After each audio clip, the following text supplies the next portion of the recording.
Okay, in this video I'll be demonstrating how to properly prep and fill the nail holes that are left behind after you take down the blinds or the curtains. What happens is when you unscrew it, it actually pulls out the wood and it creates like a volcano of the surface.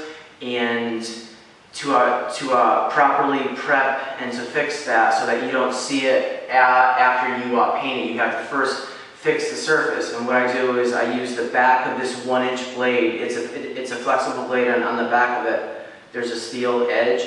And what you want to do is you want to take that steel edge and grind it into the hole so that you make an impression, so that you make the surface concave, so that when you skim over it with this flat side, it fills just the hole and doesn't leave any of the remnants to the left or right of it. And this is made by Dap. It goes on paint. It dries white, which is great. It dries fast, and once again it dries white, so when it turns white you know that you can sand it. So what you want to do first is you want to load up the blade right in the middle here, just like that. And then you want to take your finger on the back of it. I already filled these, and just press it to the back of the hole once, twice, and now what's going to happen is it's going to bubble out, which is fine. You just take the blade back again and wipe it down so that you don't leave any on the left or to the right, which minimizes the sanding, and so that it's flat. Now this stuff will shrink when it dries, which is fine.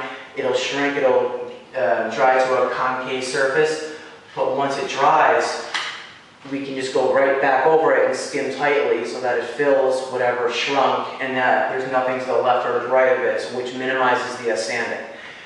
So we'll be back for the second coat when this dries.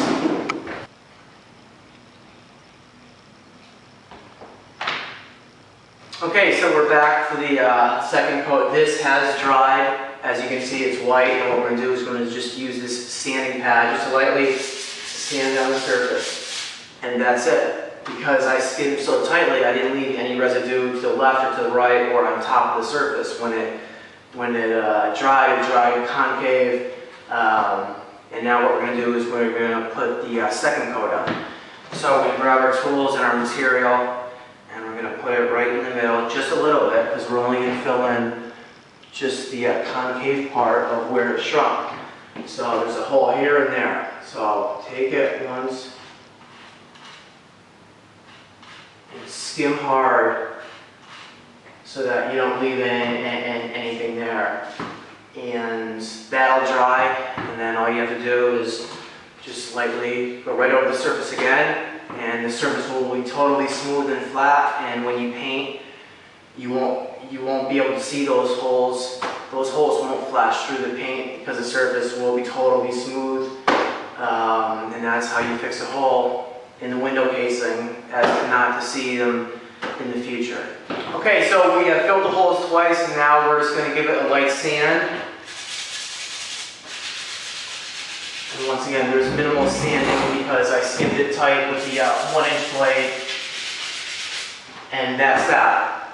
Now that surface is totally smooth. There's no humps or ridges, or it's not concave because we filled it twice. And so the next step would be to prime it and then to paint it. Now this filler that I use is porous, which means it's going to absorb the first coat, so that's why you use a primer or a sealer that's going to seal the surface, so that when you top coat it, the paint will just sit on the surface and then it'll dry via evaporation in the air, rather than drying by sucking the water and the paint into it so that it flashes in the future, and that won't look good because that'll reveal the surface. So once again, those are the techniques to properly fill or prep and fill the nail holes so that in the future you don't see that they ever existed. And once again, this is the finished product. And that's a totally smooth surface with no humps or ridges or bumps or concaveness to it.